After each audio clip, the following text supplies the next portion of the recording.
I really enjoyed, and that a lot of you guys really enjoyed, is a gentleman named Greg Reid. And this over here, ladies and gentlemen, is Greg Reid. So Greg, thank you for being here. Hello. Greg is, how many books, Greg? 18 books? 118 books. 118 books. I mean, he is an exciting guy. I love his material. His most famous, he was sponsored by the Napoleon Hill Foundation to write his book, 3 Feet from Gold. And he is our guest speaker today, and I am so excited to have this guy here. So welcome. I get one of those pictures? You do. Oh, here you go. You want this? Nah, I'm good. All right, go for it. Hi, everybody. My name's Greg. Born and raised in the main streets of Del Mar, California. It was rough growing up. One time the gardener didn't show, and my mom made me mow the lawn. Hey, Greg, for the Facebook people to hear you at home, we got to have it. Done deal. We're going to do it. So for those of you who are not familiar with my work, I've been publishing 118 books, 45 different languages. Just finished my major feature film that's trending worldwide on Netflix. And it all began with a cool mentor I had. His name was Charlie Tremendous Jones. And he had a quote. He says that you are the same today as you'll be in 5 years, except for 2 things: the people you meet and the books you read. It's who you hang out with, it's what you put in your head that determines your character as a person. So in high school, if you hung around smokers, who were you? Smoker, right? If you hung around jocks, you're a jock. Same thing applies today. If we hang around people that complain, gripe, and moan, then that becomes the conversation that plays in our head.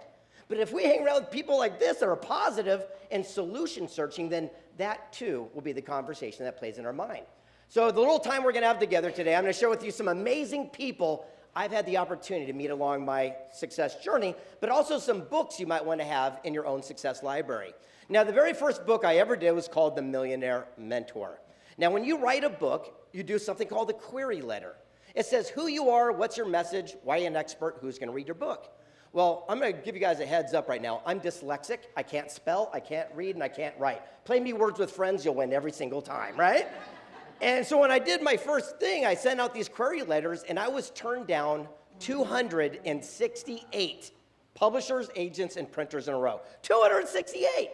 And the 269th one said, we'll do your book. All we want you to do is change the title, the beginning, the middle, and the end part. It was horrible. It was horrible. And I didn't take it personal. And I asked one of them, I said, be honest with me, what am I missing? And they go, your writing's horrible. It says, you need a ghostwriter. So I sat down with an amazing person who breathed life into it and went on to become a global phenomenon. So much so that one quote from this book alone was shared 37 million times last year. So you've seen this quote on every coffee mug and bumper sticker, you just didn't know it was my quote. A dream written down with a date becomes a goal. A goal broken down into steps becomes a plan, and a plan backed by action makes your dreams come true. That's my quote from this book that was turned down 268 times in a row. Now, it would have been easy to quit after 50 rejections or 80 or 212, but I realized it's the same thing in the real estate industry. Sometimes you just got to knock on one more door because you never know who's on the other side. And that person can open up the doors of opportunity we could only imagine. Now, would anyone like a free copy of this book? All right, I'll give it to you. Only because I like your haircut. It looks pretty sexy there. And after that, Charlie and I did another book. It's called Positive Impact. It's about leaving a positive impact and legacy in the world in which we live. Would anyone over here like a free copy of this book? Now, this one right here is pretty cool. A good buddy of mine did it. It's called Ninja Sales Secrets. These are the inside tricks and tips to become a leading authority in your chosen field of sales and marketing. And then this one right here is about finding one's passion. Is anyone looking for their passion? All right, over here. And then this book right here is about initiative, getting off your backside and taking action. Because it's the action in the law of attraction that makes our dreams come true. Here's a news flash. In life, we do not attract what we want. We only attract more of what we already are. Let that sit in for a second. Like, for example, I've never been in a bar fight in my life, but I know people that get into them. I wouldn't even know, the first little step. But the realities are, if you surround yourself with people that are positive and solution searching, like we said, all of a sudden magical things start appearing. Now, this movie is one of my favorite things I've ever done. You see, I was at my event called Secret Knock. And by the way, Secret Knock is a very interesting event. Chuck will be joining us in September. And what I wanted to do is bring the most powerful, like-minded people. And I was interviewing a guy named Frank Shankwitz. You don't know him, but he started a nonprofit called Make-A-Wish Foundation. You ever heard of that? And it was interesting. We were having an interview, and I go, Frank, I got to ask you a question. I go, you've granted all these wishes. What was your wish? And he goes, no one ever asked me. I said, what? I go, I want to be the guy that grants the wish of the founder of Make-A-Wish. I go, what is it you want? And he says, well, I just want my story to be told so my grandkids will know that I did something. So he signed over his life rights, and I said, Frank, I'm going to make that into a major feature film. Just know I've never made a feature film, right? But he trusted me, and it took years of trials and tribulations. It came out in 2019, right before COVID, but we made the ballot for the Oscars, and it's trending worldwide on Netflix right now. And the moral is, everyone can be a hero. You can come up and get this. I'm not going back there. But yeah. So the moral is, everyone can be a hero. We don't need to be a millionaire or a billionaire to leave a positive impact in the world in which we live. Everyone can give a pair of socks to a homeless person or stop a bully from fighting. And those are the people that will leave an indelible mark. They have a ripple effect. Now, this little book is kind of cool. The reason you guys met Brian Sadorsky was because of this book. He and I went on a journey for 3 years, and I interviewed people worth $100 million to $1 billion. And I kept just asking them a simple question. I wanted to know their life hack, their wealth hack. What did they do to create a life of sustained abundance? And in there, Brian Sadorsky started introducing me to his friends, and birds of a feather started just spreading all throughout like wildfire, and that book went on to inspire many lives. But I got to give you a couple little insights. One of my favorite ahas was the most basic one. I was sitting down with a gentleman named Tonino Lamborghini. Have you ever seen a Lamborghini before? And I was sitting, I go, why is it that you and your family created such a legacy? How did you create so much wealth and prosperity? And he says, that's easy. He says, all you got to do is create a product, good, service, or experience that people save their money to happily hand it to you. I go, what? He goes, no one's saving their money to buy your book, Greg. He goes, but they'll cash in their 401k to drive my car. He goes, you're not going to spend $4,000 a night to live in your own apartment, but you're going to go to Anaheim and cash in your family's vacation fund to give it to a mouse of big ears. He goes, if you can create a product, good, service, or experience that people will save their money, they'll happily hand it to you and you'll never run out of cash. And then I started realizing the most success principles are the most basic, like Brian Sadorsky. I said, Brian, how did you make $1 billion in dirt, in raw land? And he says, time plus land is wealth. I go, what do you mean? He says, all I do is look for a town anywhere in the world that's growing exponentially at 25% a year. Go on Google Maps, it's free, you can find it anywhere. He goes, there's where it gets complicated. He goes, I look for Broadway, I look for Main Street, and I draw a line out 8 miles and I buy the dirt. I rent that dirt to farmers who pay the lease, so it's free to me, and I get vegetables for years. And as the town continues to grow at 25%, eventually it ends up on my plot. And since I'm on Broadway, Main Street, that's what I sell to the big box stores for 800 times what I paid, $1 billion. I said, dirt, how can everyone make money in dirt? And I realized another person did it. His name is Jason Steiner, Steiner Sports. If you ever got sports memorabilia and you got the little placard on there and it's all engraved, it's from one gentleman, Steiner Sports. And I asked him the same question. I go, how has dirt played a role in your life? I thought he would just laugh at me and roll over, and he goes, oh, it made me $50 million. I go, what? He goes, see, back in the day, he goes, when I had shoes that were owned by like Derek Jeter, I could sell them for $1,000. But if he autographed those shoes, I could sell them for $2,000. He goes, but if they had dirt on those shoes, I could sell them for $8,000 because they're game worn. And I went, really? He goes, so much so I saw the opportunity when they started tearing down all the stadiums and coliseums. I swooped in and I bought all the dirt from the field and I started putting them into keychains and bumper stickers. I made $50 million of something they were going to take to the dump. He goes, the question is, are you missing the dirt opportunity that's literally under your feet? Pretty wild, right? But my greatest aha that I had from this was a gentleman, a good friend of mine, Mark Anthony Bates, who taught me the power of CPC. Would anyone like a copy of this book, by the way? So CPC, if I would have learned this when I was 20 years old, would have changed my life. Hopefully, it'll impact you now. So here's the way it works. CPC is about accountability and responsibility for every single thing that happens. It's our fault, right? It is our fault. So CPC is an acronym that stands for clues, C, patterns, P, C is choice. And it works like this. I'm a single guy, I'm 57 years old, and let's say I go out on a first date with an amazing woman. Well, she happens to be 20 minutes late. Now, anything could have happened, but there's a little red flag. That's the first C. It's a clue, right? But if I continue to date her, and on the 8th, 9th, 10th date, every time she's 20 minutes late, that forms a what? A pattern. Now, it's my C, choice, whether I deal with it, I yell at her, break up, but it's not her fault. She's just late. Stop trying to change people to fit into our own little paradigm box. Newsflash, no one wants to be changed, right? So the whole thing is I started realizing, how many times have we seen someone with a bad reputation in business and they cheat your best friend? And we do business thinking, oh, it's going to be different for me. And when things go wrong, we're mad at the person. We saw the clue, we saw the pattern, we made the choice. It's like seeing a rattlesnake rattle, bite your kid's sister. You go to pet it, get bit, and you're mad at the snake, right? Looking back in life, rarely will we be angry at the relationships that went under or the business negotiations that fell through.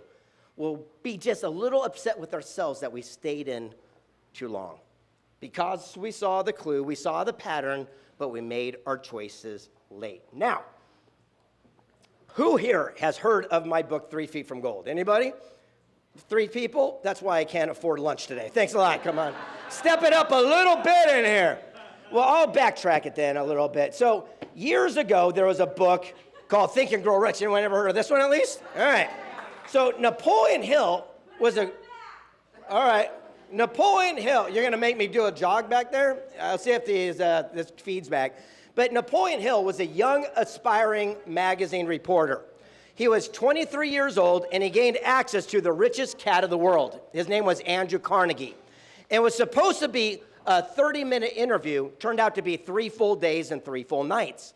And at the end of the interview, Carnegie says, I like you, and here's an opportunity. He said, work for me for free for 20 years, and I'll send you on a mission. You'll sit down and write the first ever formula for success. And Napoleon Hill reached in his pocket. He didn't even have 2 nickels to rub together. And he said, work for free for what? He turned to his guest and said, Mr. Carnegie, not only will I accept that mission, I'm going to complete the task. Carnegie says, fine, you got yourself a job. And then Hill says, why are they going to talk to me? I'm just a kid. I'm nobody. I'm not connected. He says, don't worry about it. I'll write you a letter of recommendation. When people see it, they'll know I sent you. They'll give you all the time you want. Sat down with Edison, Einstein, the Fords, the Rockefellers, and wrote the 20th best-selling book in history. But here's what you don't know.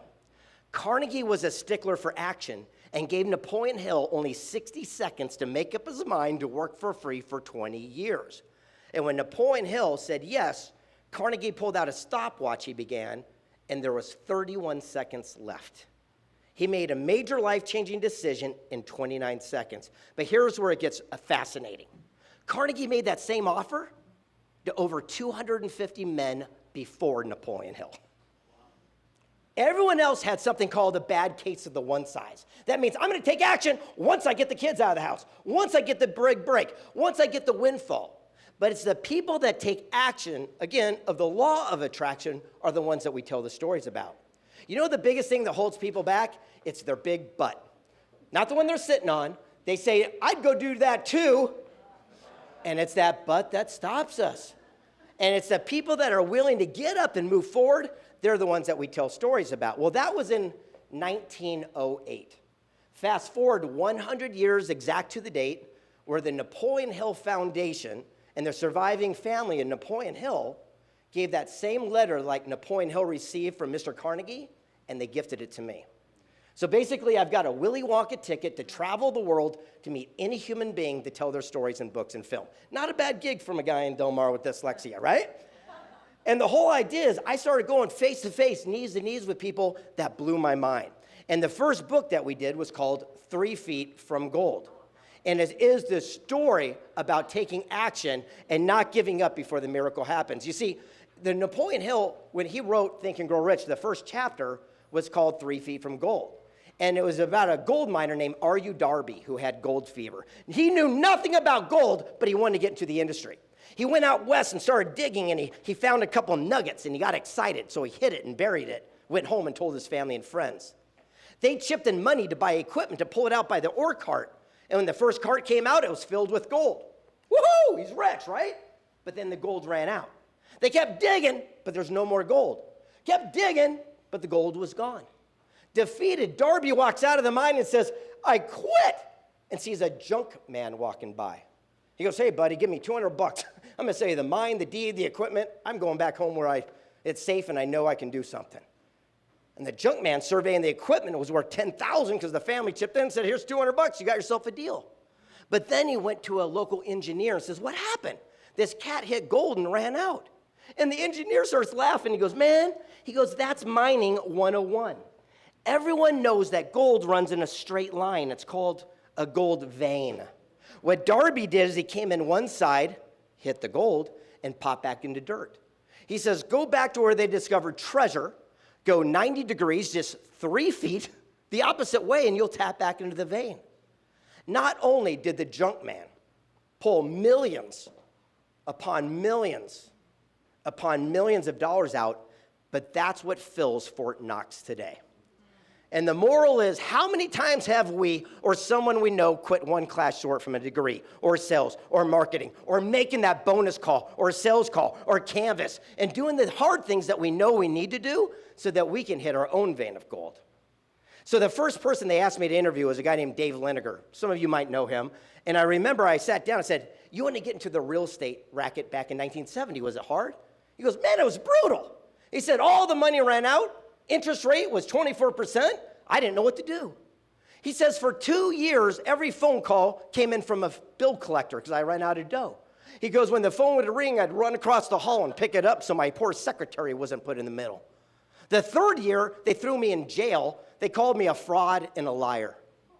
I said, what'd you do? He says, well, I took my attitude from trying to prove everyone else wrong to just prove myself right because I knew I wasn't what they were making me out to be. He said I had the courage to pick up the phone. I called every bill collector back and said, I'll be honest, all the money's gone. I don't got 50 grand I owe you, but you got $50. I'll send it to you with a promise I won't quit. He says, don't give up on me. I won't give up on my dream. He says, I called every bill collector every month until the 4th year someone bought the first franchise called Remax Real Estate. He goes, I am nothing, but how many people's lives were changed because I wouldn't quit?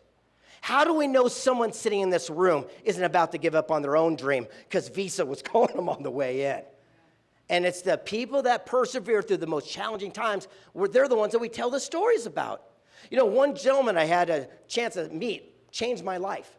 If you ever heard of string theory, like the Big Bang Theory, Sheldon was trying to figure it out. Well, the person who did was John Schwartz. And here's his greatest aha ever. This is my second great takeaway. He said, successful people seek counsel and failures listen to opinion. And I go, what's the difference? He goes, opinion is based on ignorance, lack of knowledge, inexperience, like all your family friends who've never done what you're doing. Counsel is based on wisdom, knowledge, mentorship. People have paved the way. If you go to a family friend and say, I'm going to get into real estate, they're going to go, you don't want to do that. It's a saturated market. It's about to have a bubble. Blah, blah. Have you not read the news? Well, compared to hanging out with Chuck and say, I want to get into the real estate industry, he's going to say, sit down, here's what you need to know, and give you counsel based on wisdom, knowledge, mentorship. John Schwartz said, if we would spend our activity only seeking counsel and ignoring people's opinion, that's the day your life would change. And after that project, the Napoleon Hill Foundation was so ecstatic because it went on to become a global impact book that they asked me to do a follow-up called Stickability, the Power to Persevere. That's where I met some people that completely transformed my life. One of the greatest interviews I ever did in my entire existence was Steve Wozniak. You know the guy who started Apple Computers with Jobs? I said, how in the world did you and Jobs create so much wealth, so much prosperity? And here's his answer. He says, we embraced our lack.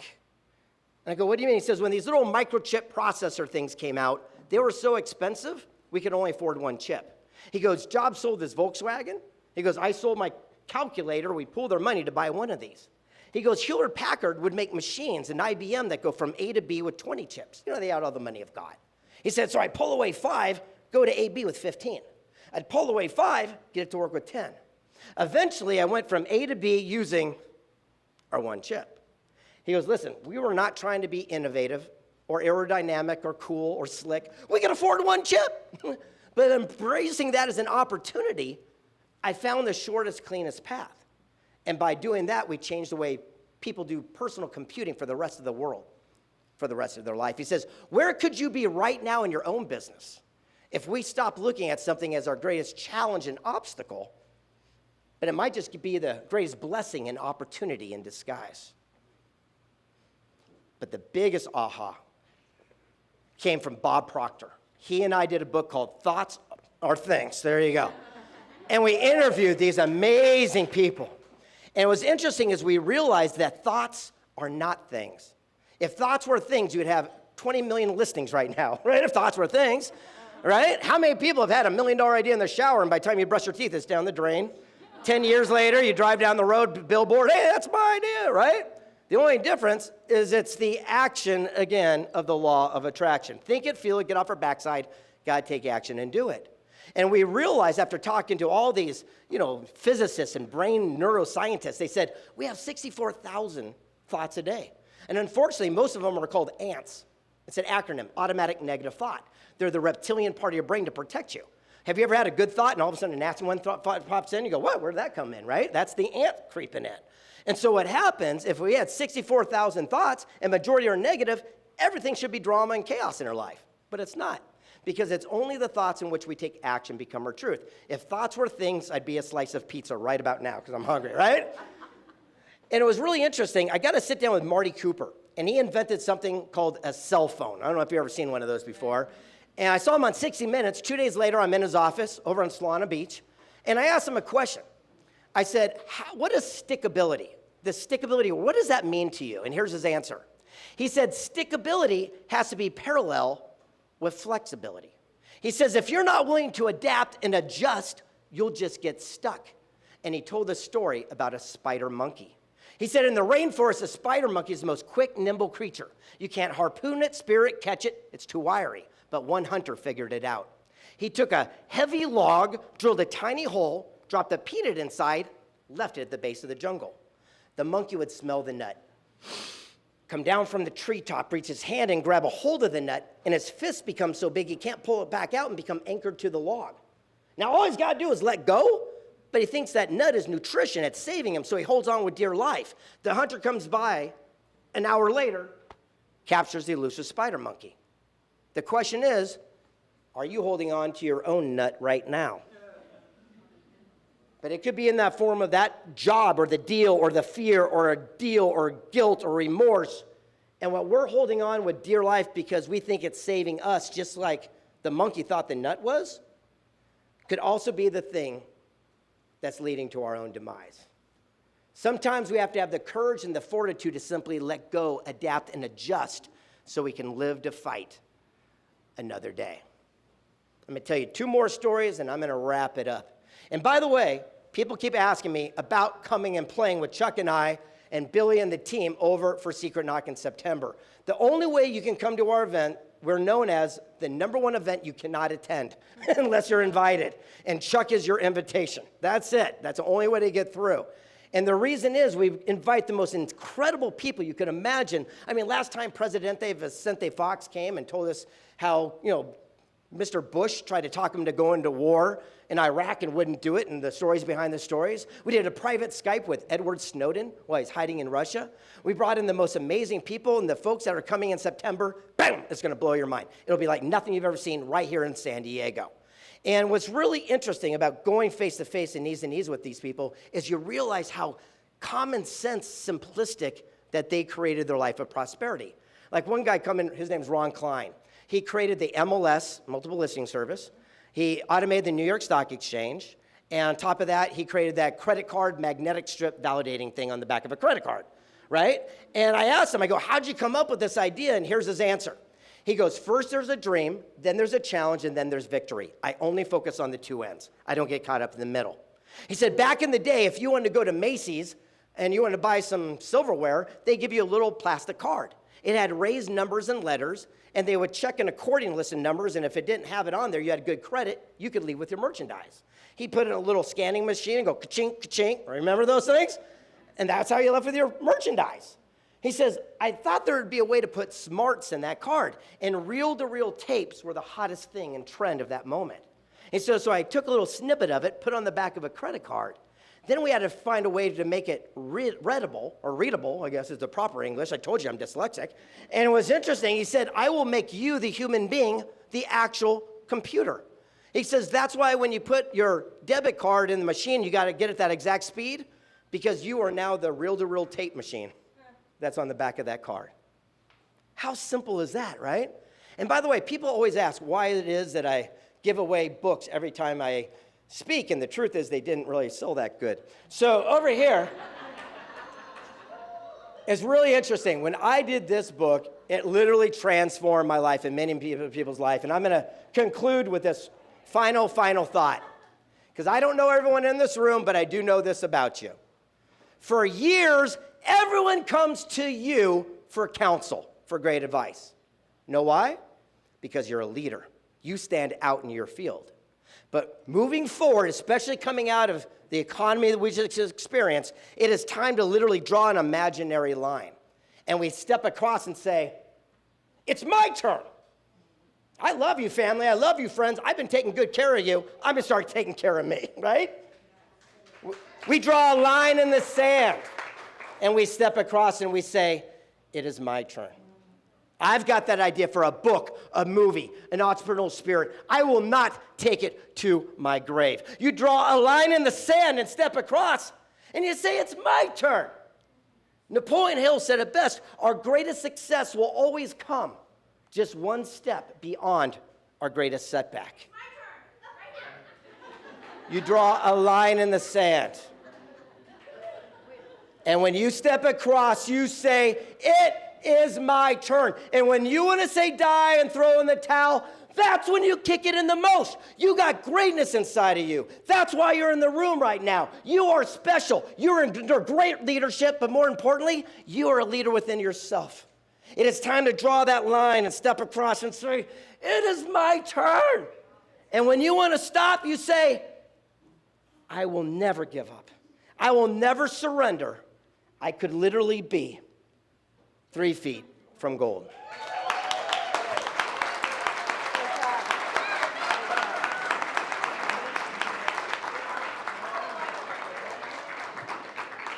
Thank you, Greg. What'd you guys think? Not bad, right? Hi, I'm Chuck Whitehead. Thank you so much for tuning in. And for more great information, feel free to join us on Mondays and Wednesdays for our live shows on Facebook and YouTube.